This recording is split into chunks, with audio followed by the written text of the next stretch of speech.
Okay, I know I keep tearing into this movie, but as I must have said a million times already, I have just never seen a movie that screwed up its sequel so badly.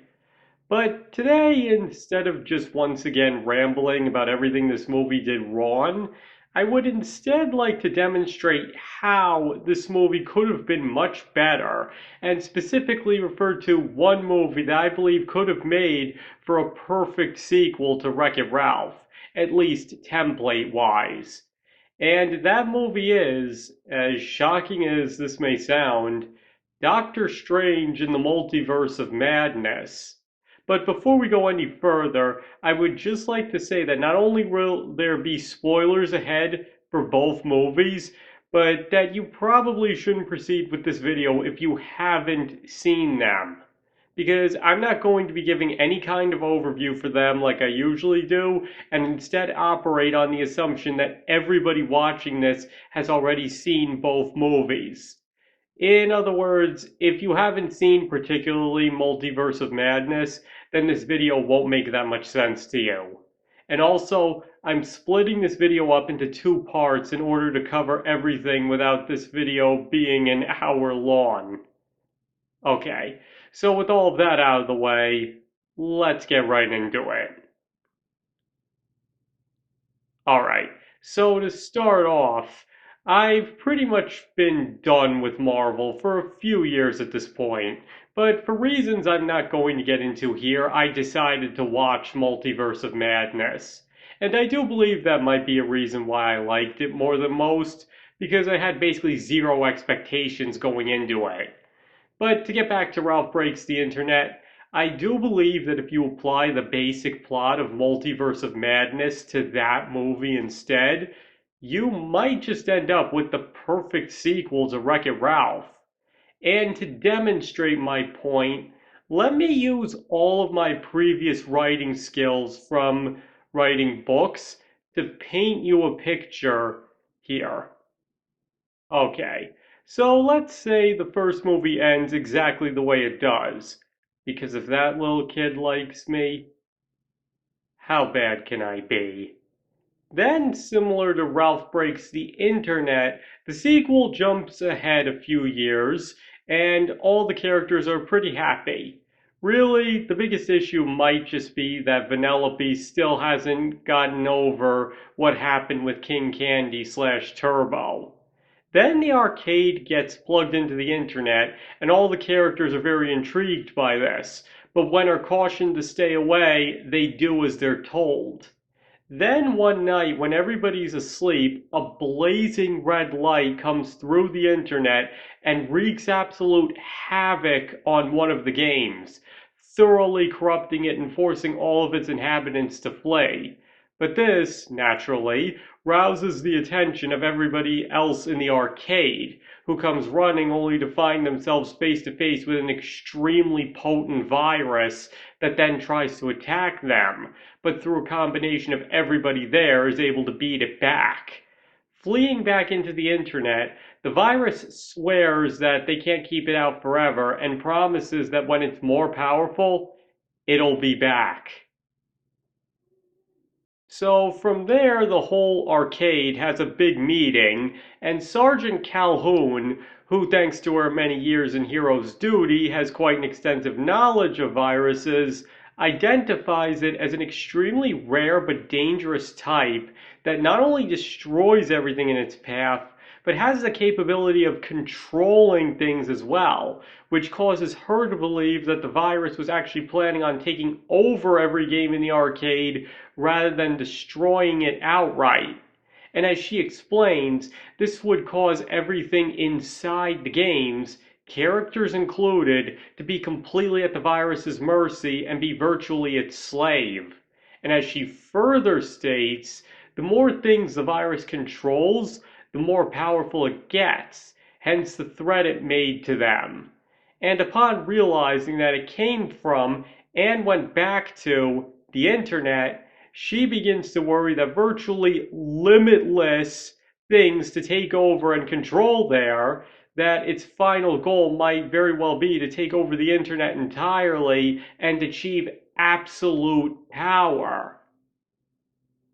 So, armed with this information, the arcade elects to prepare a huge defense in case the virus does indeed return. But Ralph points out that they can't just let the virus take over the internet either.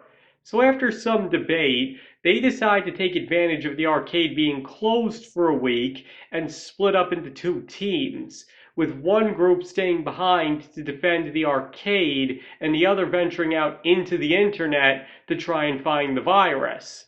And if they do find it, then Calhoun has created a special antivirus that can destroy it by plugging it into the virus's form. So the team going into the internet, which of course comprises of Ralph, Vanellope, Fix-It Felix Jr., and Calhoun, among many others, gets ready and heads out on their trek into the unknown. Meanwhile, we then get a scene of the virus in its lair where we find out that Calhoun was dead right about it.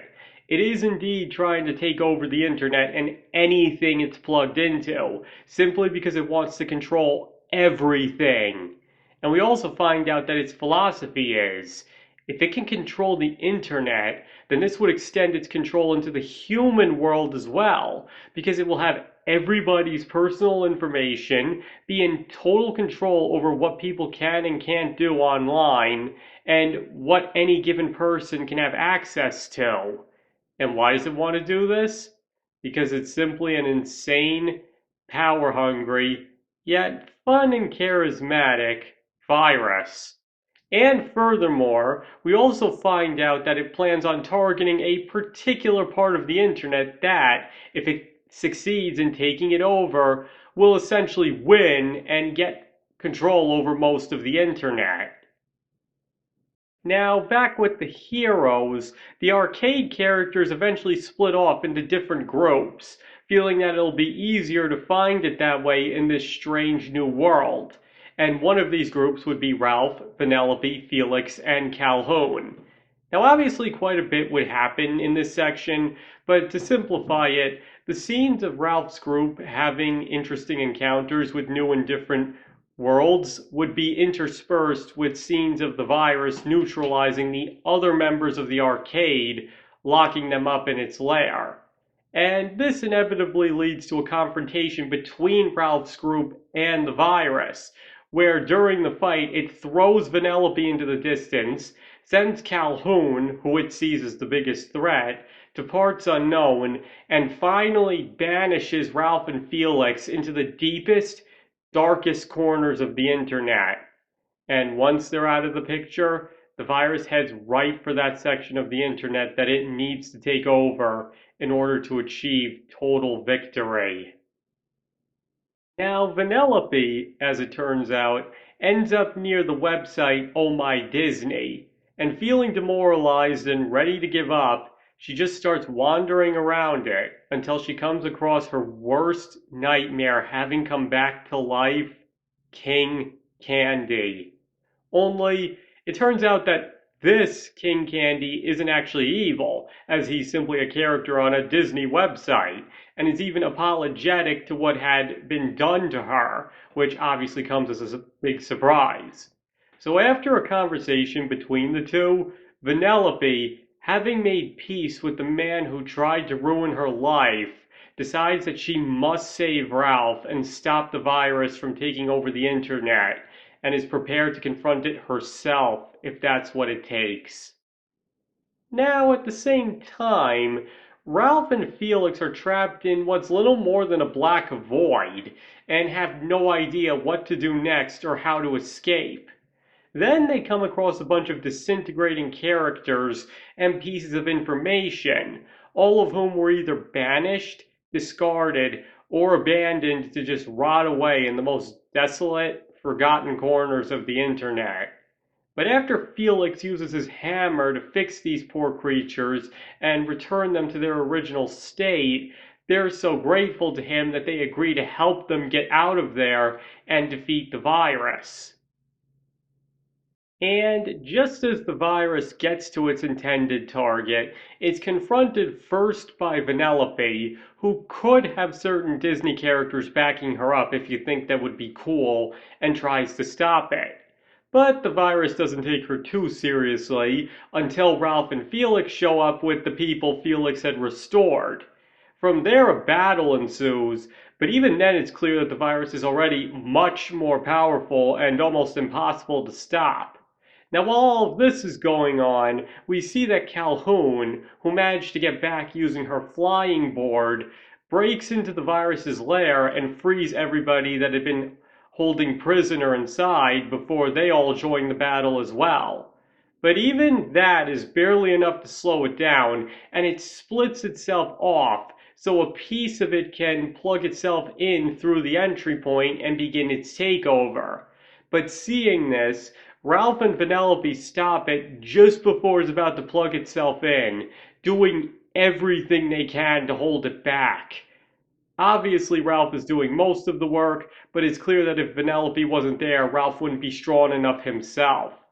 But even then, it manages to get progressively closer to its entry point, and just as it's about to plug itself in, Calhoun jumps in and injects it with the antivirus, causing a dramatic death scene where it painfully disintegrates and all the copies it had just made disappear as well. So, with the virus now defeated, everybody goes back to the arcade where Ralph is hailed as a hero by everybody for his part in stopping the virus, and takes some pride in the fact that he's now seen as the hero he always wanted to be by everybody.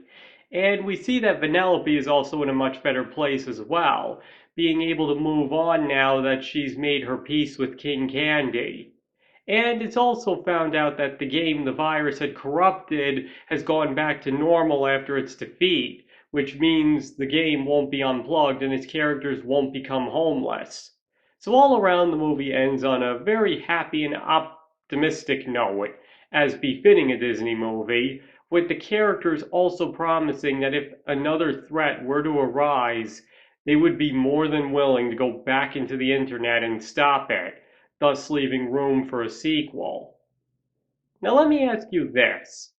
Don't you think that would have been much better? Don't you think that would have made for a much more logical and just all around better sequel to Wreck It Ralph? And I came up with that simply by borrowing the basic plot from the Multiverse of Madness. But I'll get into the comparisons between that movie and the plot I just gave in my second video on this topic. Okay, that's all I've got for now. So what do you think? Do you think the sequel I've just presented is better than Ralph Breaks the Internet? Or do you believe it's terrible and that Ralph Breaks the Internet is perfect as is? Please feel free to let me know in the comments. And remember, it's okay if you disagree with me. You don't have to think that the alternate sequel I gave to Wreck-It Ralph is good just because you watched this video. But either way, thank you all for watching. I very much appreciate it, and I hope to see you all next time.